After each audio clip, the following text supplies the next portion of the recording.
It seems like such an obvious thing to do. You have an important space, maybe with a monumental axis or two, or the center of a radial composition. Or maybe you have a grand entrance that just needs a little something extra. You gotta get yourself some porcelain fountains. At this point, it just makes logical sense that every important space, it should get a fountain. But why? This association is obviously not new. Even in designs like this one from 1457 for an ideal city, the circular layout with all the roads angled toward the center culminates in a fountain.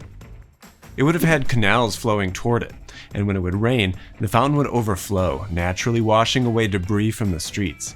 The fountain was the functional, symbolic, and geometric center of urban life.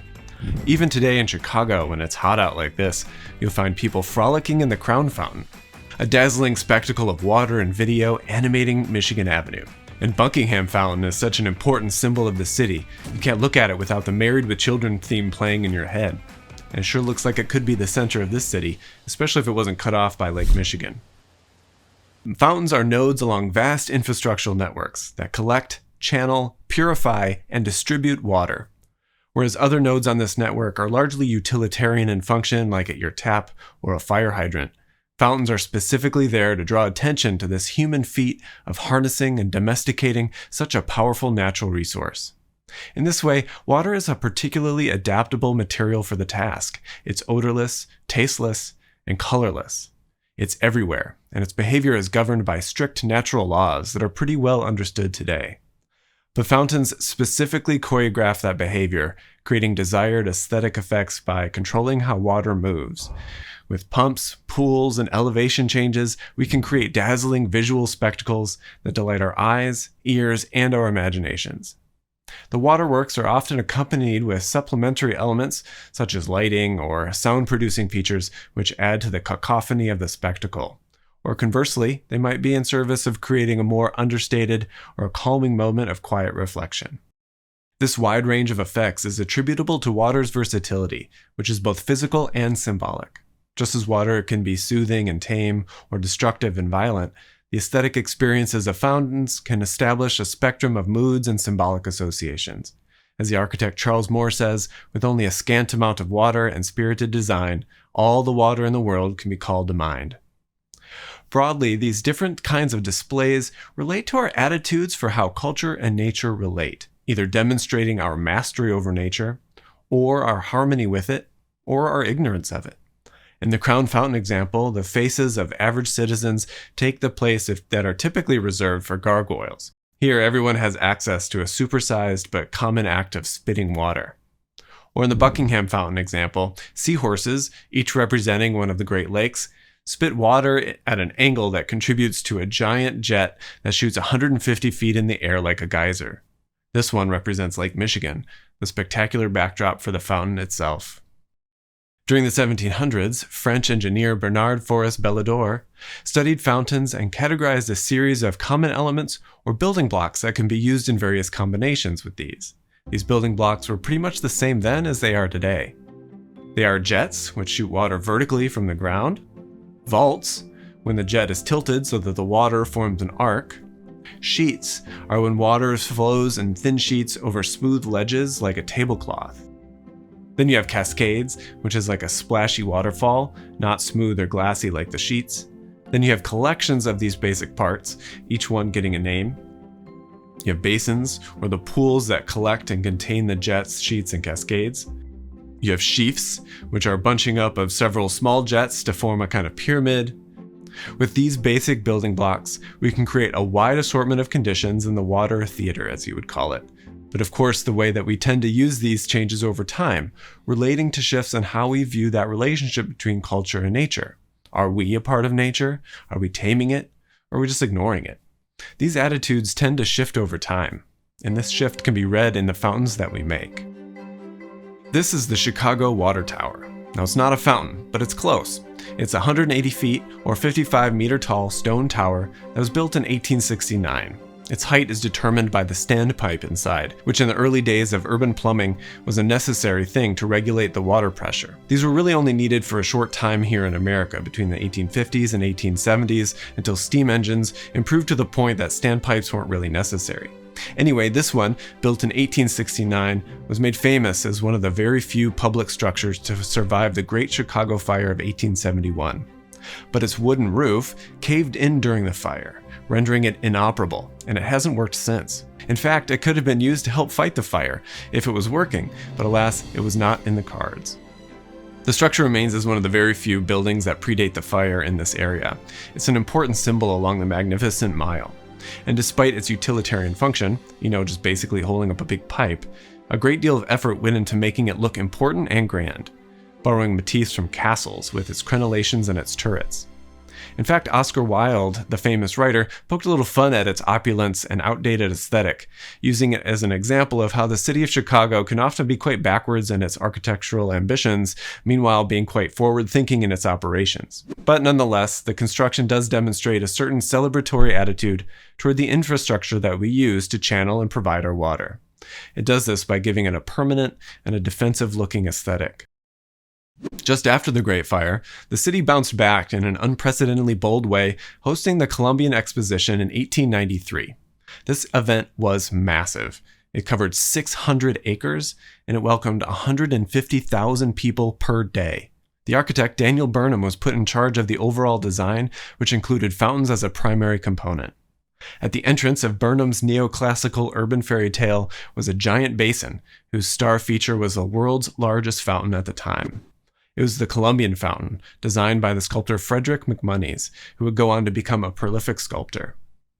As the centerpiece of the White City, the fountain embodied the ideals of the overall design of the entire exposition.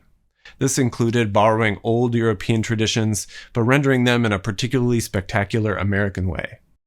Here, water is presented to be under the complete control of human ingenuity. In fact, the barge rendered in the fountain is the barge of state. The state is navigated by symbolic personifications of Columbia, fame, and Father Time. It's propelled by the arts on one side and industries on the other, symbolized as togaed women with oars. Roughly 30 years after the Colombian Fountain, and the Clarence Buckingham Memorial Fountain was donated by philanthropist Kate Buckingham. Once completed, this colossal construction took its rightful place as the largest fountain in the world. Before the fountain's construction, though, the site was the subject of an intense dispute between those that wanted to build a museum here and those that wanted the view of the Lake Michigan behind to remain unobstructed. Once it was determined that Grant Park should be free from architecture, the fountain became the preferred means to mark such an important site at the edge of Lake Michigan and at the terminus of Route 66, the famous highway that crosses west for the rest of the distance of the United States. Just like the Colombian Fountain, the design was a collaboration between an architect and an artist.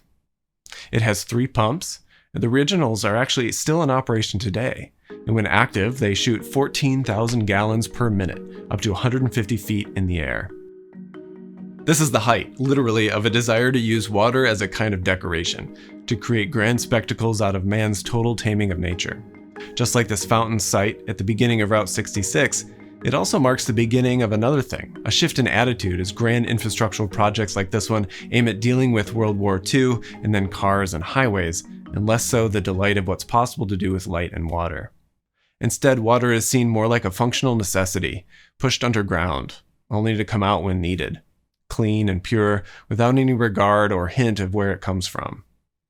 Roughly 30 years after the Buckingham Fountain, and most fountains look like this one, unadorned and simply shaped holes in the ground. This one sits at the plaza of the Daly Center, designed by SOM and C.F. Murphy & Associates.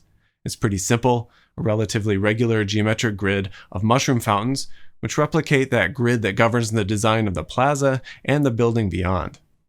There's no real celebration of water here. It's more of a matter of fact. The water isn't really part of nature or some grand human fairy tale or presented with sculptural figures. Water comes out when we want it to, and it helps provide a neutral background for corporate urban life to continue. Fast forward another 30 years, and we're here at the Centennial Fountain and Arc, which sucks up water from the Chicago River and then shoots it in a giant 90-foot arc back across the river. Here, too, there's no real fountain to speak of. When it's turned off, you would never know that it was there. It was designed by Lohan Associates and commemorates the 100-year anniversary of the digging of the Sanitary and Shipping Canal, which reversed the flow of the Chicago River. This was a monumental human feat. Instead of our sewage getting dumped into the river and then flowing out into Lake Michigan and contaminating our drinking water, we just send it down back to St. Louis. Anyway, this fountain marks a renewed interest in reclaiming the river as an important urban amenity. The fountain uses the river as its basin and turns the whole thing into part of its spectacle. Today, many years later, we have the river walk along the river and other significant moments for citizens to get in touch with the natural materials and features that make this place unique and allow for life to exist. And finally, around 30 years after that, Centennial Fountain is the Crown Fountain, back where we started our conversation. It features 2 opposing towers or monoliths made of glass bricks. Behind the bricks is an LCD screen that displays video of faces and average citizens of Chicago smiling, blinking, and spitting out water with a pump that perfectly aligns with the centers of their pierced lips. This fountain was conceived by Spanish artist Jaume Plenza, as a very successful artist now, known for putting us into close contact with oversized and distorted heads. There was also an architecture firm as a part of this. That's a theme of relating art and architecture, and that firm was Kruk and Sexton, and they converted the vision into a constructible piece of infrastructure. This project represents a relatively modern and particularly salient and contemporary approach to fountains. These blank blocks of glass almost disappear when the display is turned off, but when activated, animated faces of average folks spit water into a shallow basin for other citizens and folks to physically engage. This video was made possible by Skillshare, and if I'm totally honest, I don't think this channel could have even happened without Skillshare. This is my true story. For an entire year, I recorded about 20 different takes of my very first video. Welcome to it. I simply could not get past being uncomfortable on camera. It was really holding me back. That was until I found Jazz's class, How to Talk and Present to Camera Like a Pro.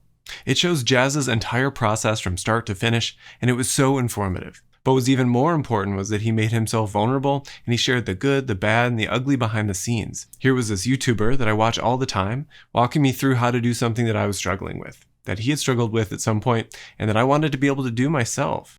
But maybe your dream isn't about talking to camera. It could be about almost anything. Getting your finances under control, drawing, writing, whatever. It almost doesn't matter. Skillshare has you covered, and the model is the same. Someone who is living your dream can help you to get there. And that's where joining Skillshare can help. Whatever journey you're interested in embarking upon, Skillshare can get you started with the knowledge and relatability that you need to get over whatever hump is holding you back.